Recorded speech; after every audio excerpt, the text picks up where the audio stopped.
So my name is Angelo. I'm also from Celo Foundation, and we have an amazing panel today, a great continuation of the discussion during the workshop that was hosted by Ashley on like rethinking about Web3, right? Like how can we really leverage on the technology to kind of like reimagine the systems that we are in. And I'm with two great, amazing panelists, women in tech, who are leading projects that bring the technology, especially to those underserved and marginalized communities. And I'm very happy that Gabriella and Jessica are joining us today to explore the question, or the title of this panel, which is, how do we empower local communities through DeFi? So I'd like to begin the panel by giving them the opportunity to introduce themselves, their project, as well as like, you know, the communities they represent. Maybe Jessica, go ahead first. Yeah. Oh, is it? Yeah, it's working. Cool. Thank you so much for having me. It's always great to be here with the community and share about ImpactMarket. So I'm Jessica. I'm leading operation and growth at ImpactMarket. So ImpactMarket is a human empowerment protocol that enables any vulnerable community to implement poverty alleviation mechanism, like unconditional basic income. So for those who are not familiar with the concept of UBI, this is a basic income that is unconditionally granted to all members of a community without mean testing or work requirements. So to date, we are distributing this UBI to 50,000 beneficiaries located in around 260 communities and across 35 countries, so mostly in Latin America and in Africa. And so, yeah, in short, we're providing UBI. We're taking community-based approach, but we're providing this UBI on an individual basis, where each individual receive their UBI on their smartphone. We use Celo blockchain, and the currency they receive is Celo dollar, ranging from 50 cents to $1.50 per day, and according to you know, the regional extreme poverty line.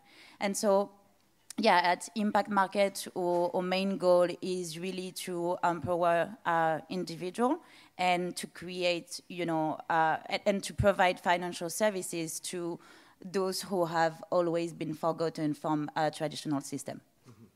Great. Gabriella? Hello, I'm Gabriella Chang, CSO and co-founder of EthicHub. I work for the Secretary of Economic Development in Mexico, and I was also an organic coffee producer. And that's my background regarding EthicHub. And what's EthicHub? Well, since 2018, EthicHub enables that almost any person in the world can invest into smallholder farmers, coffee producers, with an amazingly slow risk for default, thanks to connecting DeFi, now ReFi, with the productive economy of the real world. The focus of EthicHub are those unbanked farmers that, in the case of coffee, provide 80% of the global production of coffee, and yet they are excluded from the traditional financial system. So they have to pay rates of even 100% interest for the little money they can get. This, the World Bank calls the poverty cycle. They're trapped within it, and they work just to cover very basic needs and to pay the debt. So this is our mission, to improve their living standard through their own productivity. So until now, we have used in our platform almost $2 million in microloans with less than 1% default that has been covered with our innovative system of crowd collateral. So what we do, it's a crowd lending platform based on blockchain, backed, supported, secured by a crowd collateral platform where you stake the tokens on behalf of these loans. And thank you, Angelo, for this. Today, I'm very happy and proud to be here to announce that EthicHub is alive on Celo. So, thank you. So now you can invest in the farmers using Celo dollars and you can stake collateral on their behalf using Celo Ethics. So I invite you to visit our platform, our Impact platform, and also to enjoy their amazing specialty coffee. Thank you very much. This is great news, and congratulations to Thank EthicHub. you very much. Yeah. So the first question I have is, I see ImpactMarket and EthicHub. I closely follow your projects. I admire the work that you do. And the spirit of the panel is like, I believe your projects are unique in the sense that you're taking the lens of the communities or like prioritizing communities in the development of your platform, of your service, right? And it's very interesting because mostly, right, like the traditional Web2 acquisition model focus on the individual. How can we have more users on the platform? But then like, I think in a way it's radical to kind of like zoom into like, okay, how can we mobilize and empower communities? So I wonder, perhaps you could tell us like why your organization decided to take this approach, like looking at communities, and what's the greatest lesson that you've learned so far in taking this approach? Maybe Jessica first? I can start. So yeah, as I was mentioning, we're taking a community-based approach when starting a project, entering a country, although we are providing UBI at the individual level because, you know, we really want no intermediary, so really targeting the people. But the answer to why we're taking a community-based approach is actually very simple, and it relies on, you know, the targets that we have. So we believe that community leader and community member are the best person to know what's best for them. Not us, not you, not anyone else, themselves. And so when you look at, you know, poverty alleviation and all the mechanisms that have been implemented all around the world, you see that community approach is actually, based approach is actually the most efficient one in among poor community and through poverty alleviation. And so, you know, the goal really of this approach is to empower individual, each actor of the community to support each member and to empower themselves, all each other. And so we actually have seen amazing, you know, results out of this, where again, UBI is given at the individual level, but we saw, for example, in the Philippines, as you know it, we have seen the community come together, saving part of their UBI to provide food to the broader community and neighborhood. In Brazil, we have seen community members, you know, taking 10% of their UBI to buy a smartphone for other community members. So they're really trying to support themselves. In Kenya, we saw that every individual take 40% of their UBI, and at the end of the month, they come together as a community to vote on how they are going to use that to create better infrastructure for their community. And for example, is water right now, and then let's see next month on what they will vote on.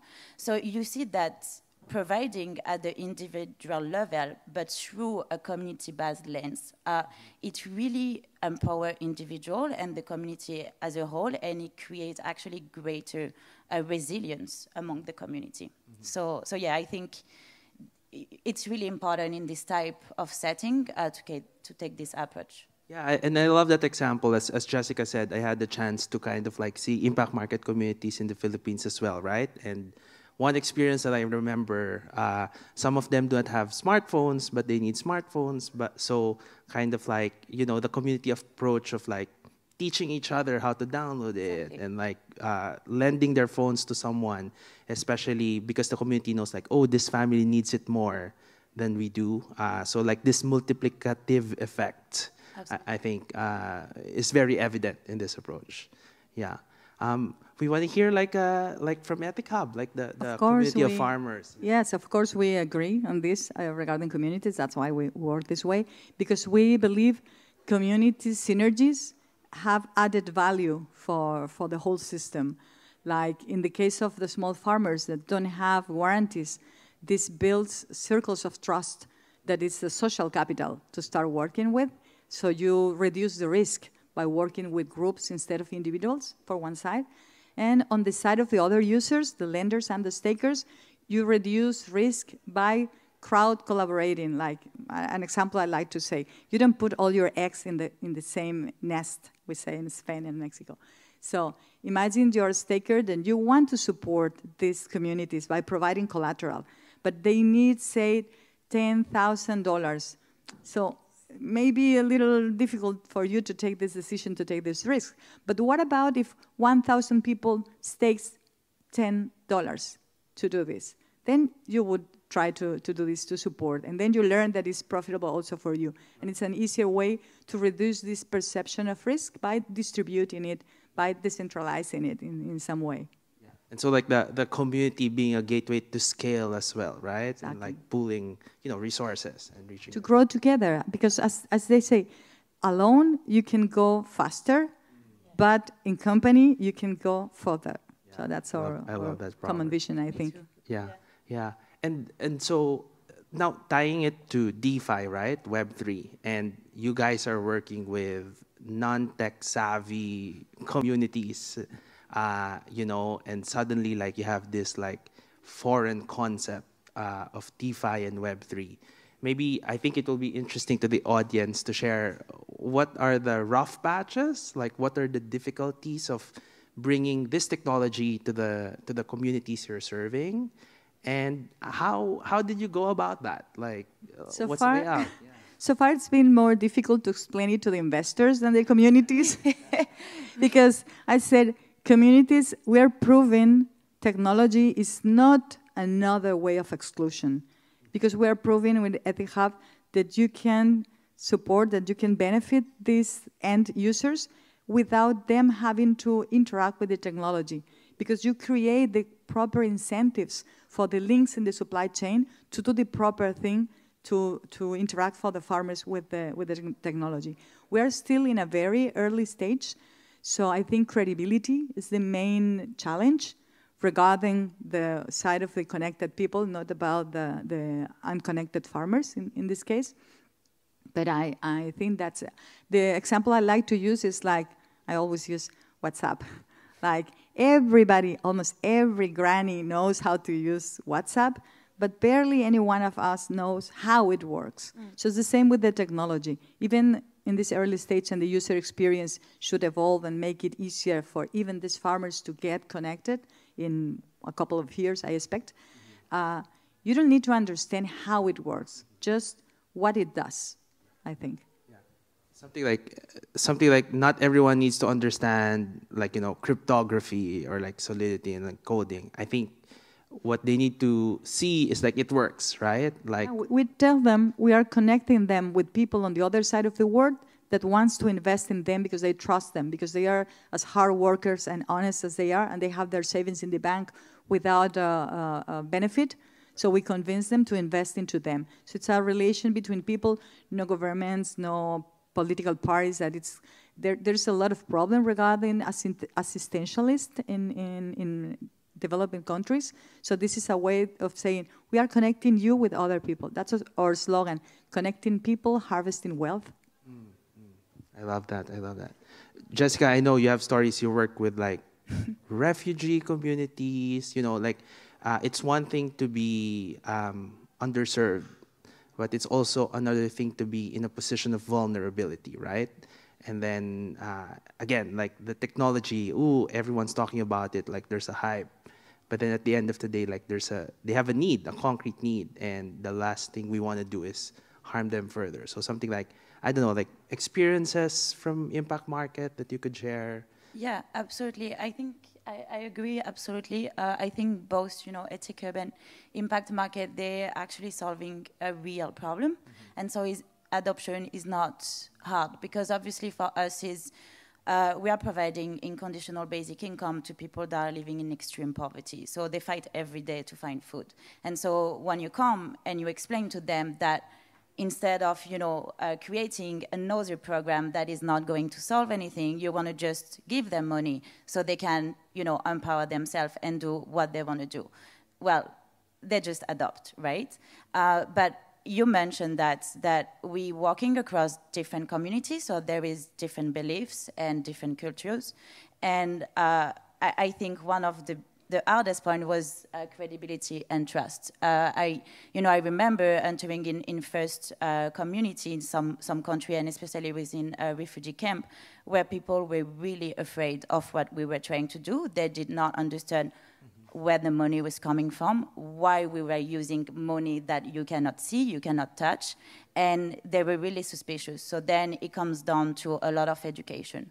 And then I think another limiting factor will be, and that is too often forgotten, among us, I believe, is technology and internet access. So although, with COVID, the increase in terms of smartphone has been, booming, we're talking about, local farmers, people living in extreme poverty. Smartphone is not something that is widely used. And so, although, Celo is mobile first, and it's already a first step, there is so much to consider in that. There is not always smartphone. Internet access can be, 10-kilometer walking. So we do have beneficiaries that walk 10 kilometers on a weekly basis to just claim their UBI.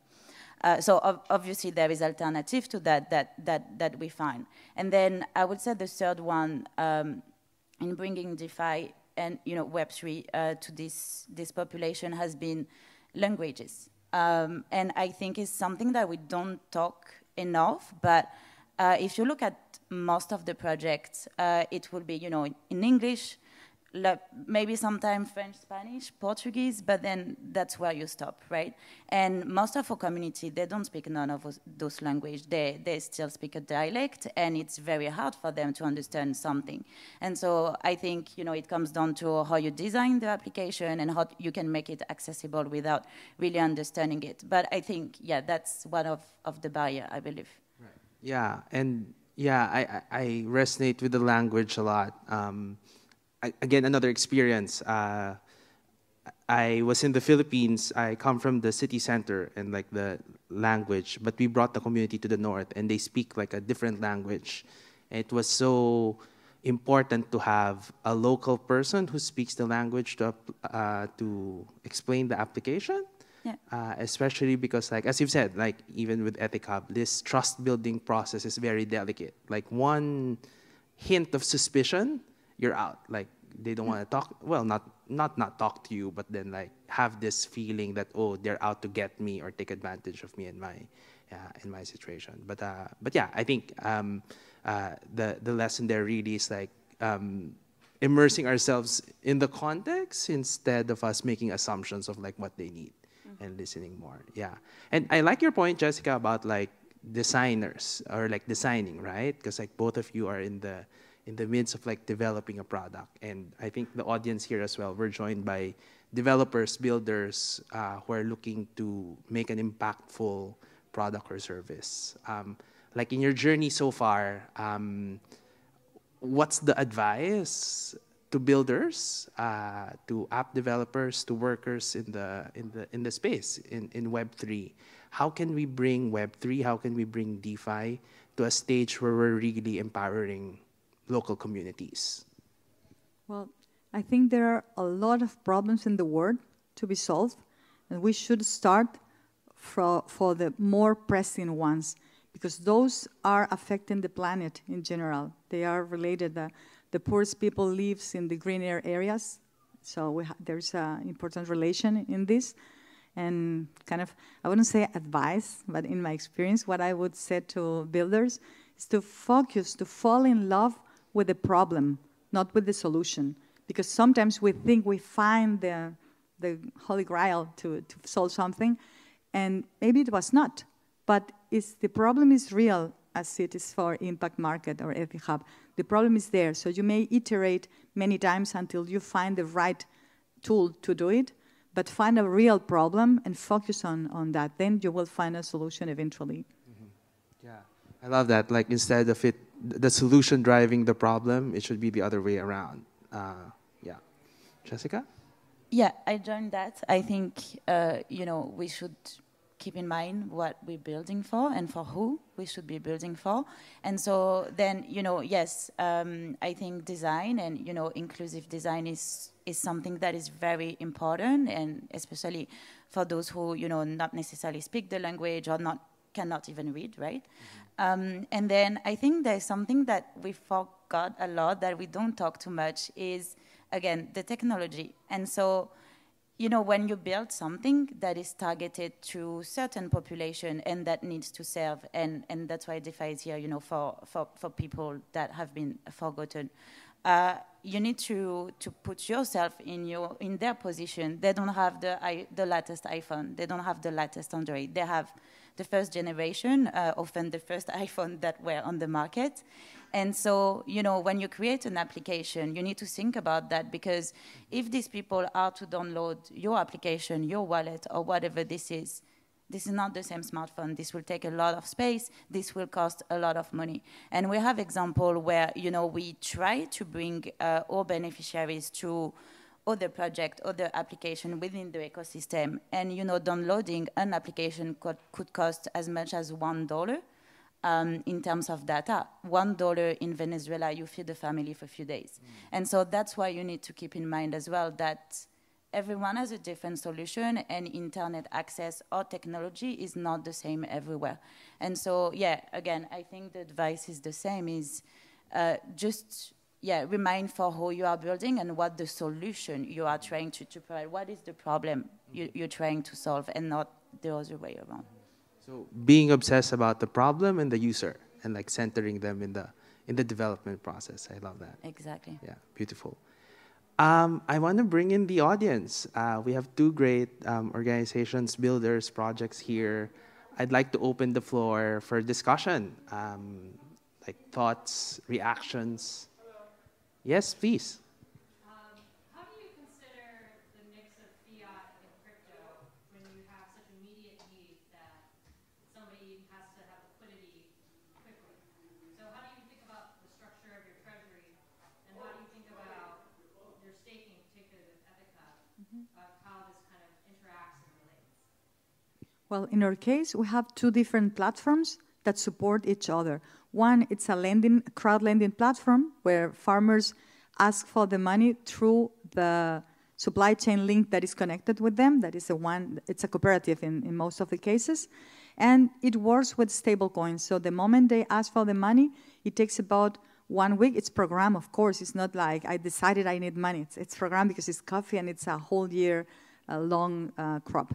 So the money stays in crypto and stable coin just enough time to gather the amount. And when the amount is completed, it gets released to the account of the cooperative, and they exchange it. In the case of Mexico, I don't know if Bitso is here.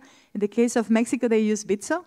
So they exchange the crypto dollars, now Celo dollars, and they exchange them for local currency, and they disperse it to the farmers. And when they pay back, it's the same way all the around. Okay, they send it to Bitso, they change it, they put it into the smart contract, and it goes to the smart contract. It works kind of a scroll.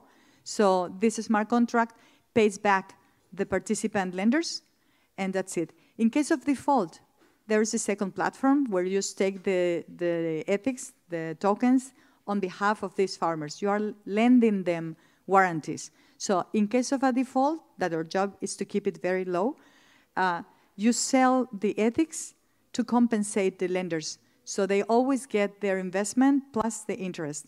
And the ethics stakers are a different profile of investor. They are high risk, high return, while these are low risk, stable return. And this 8% annual return that is offered in the lending platform comes from the real world, not from the DeFi space. So we are correlated both assets to give them resilience.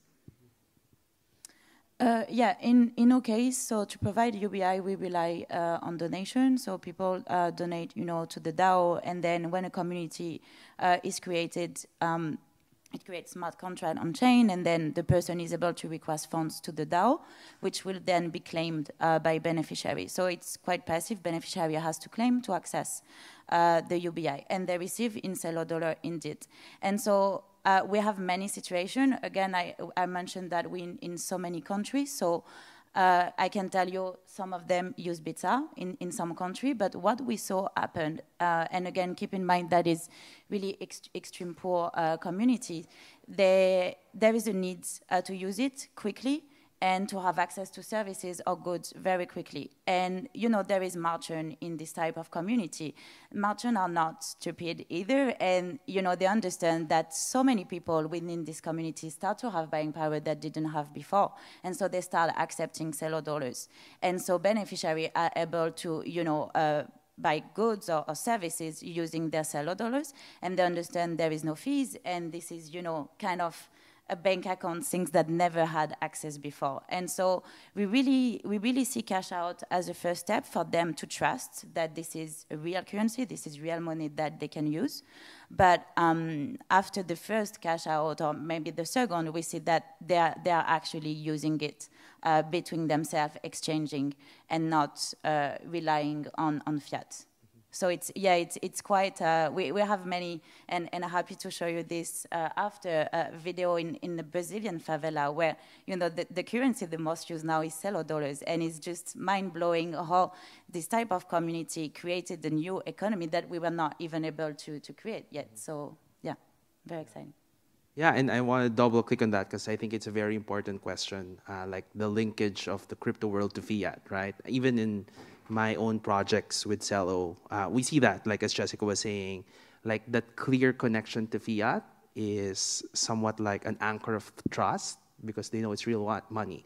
And in a way, it's ironic, you know, because like crypto is supposed to somewhat like disrupt the fiat world or like be the alternative to the shortcomings of fiat. But then in these communities, again, like positions of vulnerability, of need, I think there are different forms of value, not only money, and crypto enables to have an accountability of these different units of value that are not necessary, what we know as money. Right. And that's a beautiful money Celo talks about, for example. And yeah, I want to add to that actually, and forgot to mention it. You know, it's dollars. I mean, Celo dollars, right, is very important in so many countries, like in Venezuela or Zimbabwe, where inflation is just ridiculous. And, you know, you go to buy something, and the time you arrive to pay, the price is totally different. The value is not the same. And so in this community, having dollar is very important because this is insurance. Your money is safe. Right. And so they see it that way as well. Great. Yes, Jackie.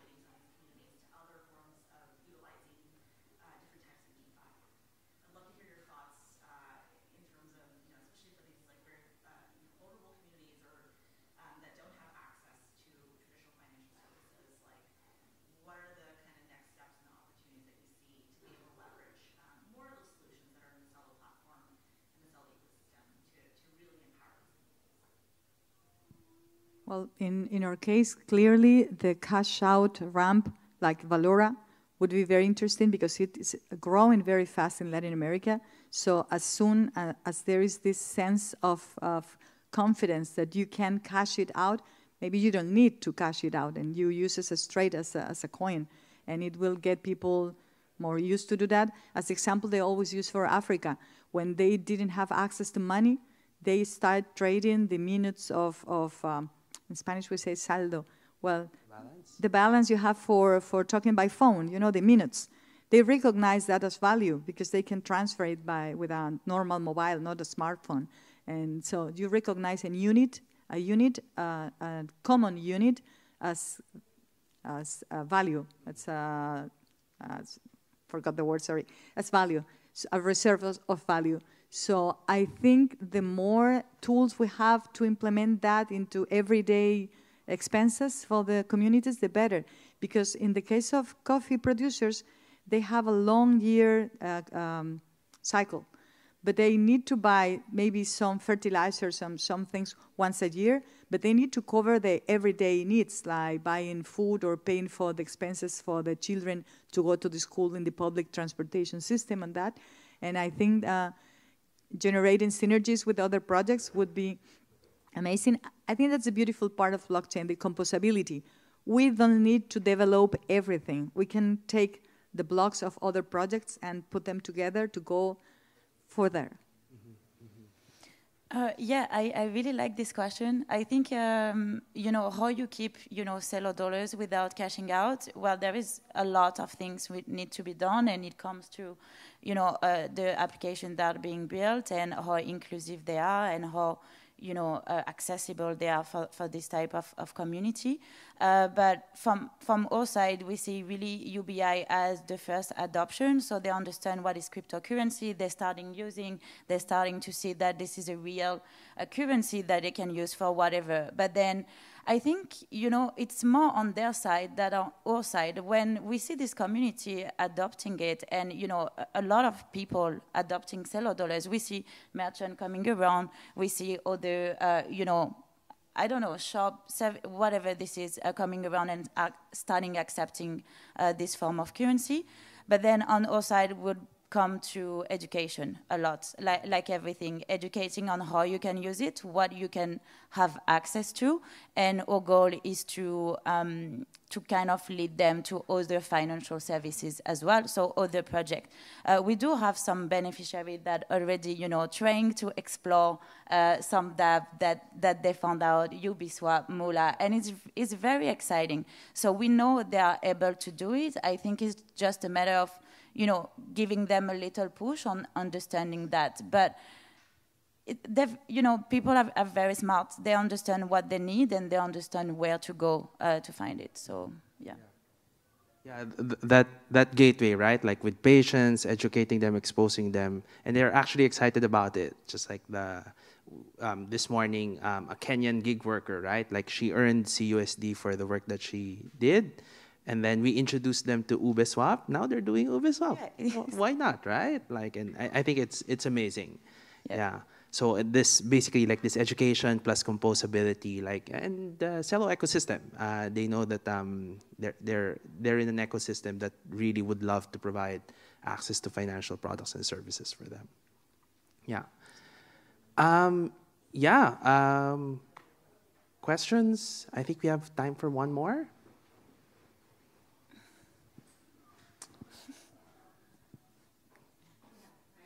I just wanted to add to what Jackie was asking. Microcredits, London Hard, and other kind of financial services, like microcredit as an individual and group lending, and also crowd lending as a collateral. So are other kind of financial services that we have been exploring. Cool. My question is, what keeps you up at night? About what you're doing right now, like specifically with your company. Not like there's a lot of other things that keep you up.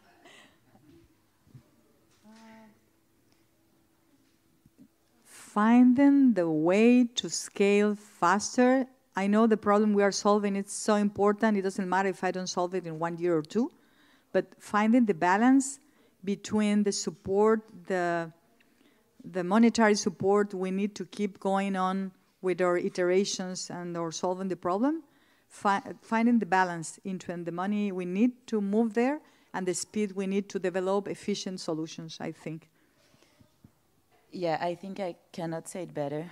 Would be the same. I mean, when you want to eradicate extreme poverty, there is a lot to do, and there is, you know, a lot of money involved and needed to achieve such a huge problem. So yeah, I would say the same. How do you make it as fast as possible where still being sustainable? Yeah, would be same. Amazing. Yes, Amit. So thank you for the awesome panel. I have a question for EthicHub.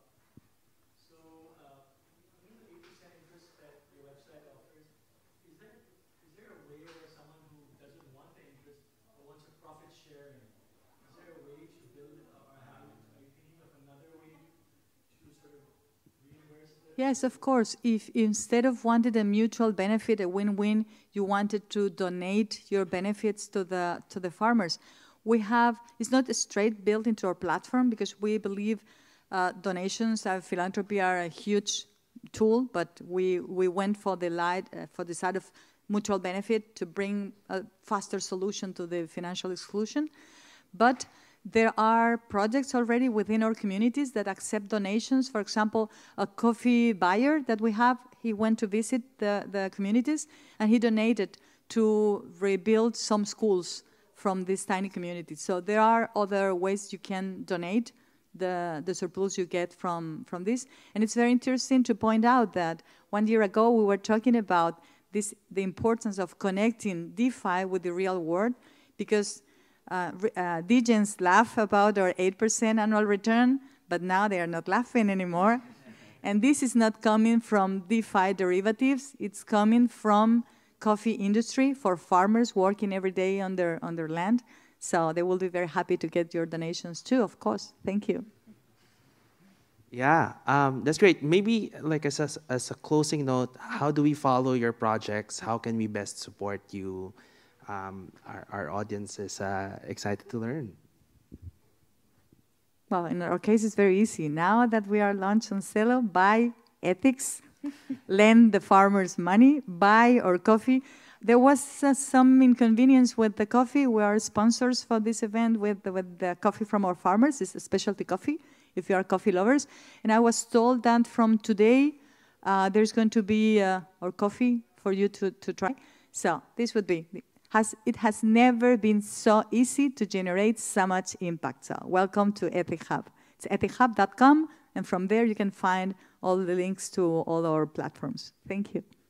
That was great. For me, I would say, well, luckily we created something amazing, impact farming. So if you donate to a community so they can get UBI, you will receive PAC token as a reward. And it will make you, an actor on the DAO, and you will have a say in the future. So you will become, an actor of poverty alleviation, which I think is something that everyone wants to be part of, such a huge problem. Definitely, other than that, come talk to me at the end. Always happy to find, potential synergies and discuss all possibilities. So, yeah. All right. Thank you very much, Gabriella, Jessica. Thank you all for being here. We're rooting for you. You're doing great work. And this was a great discussion. And thank you to our audience as well.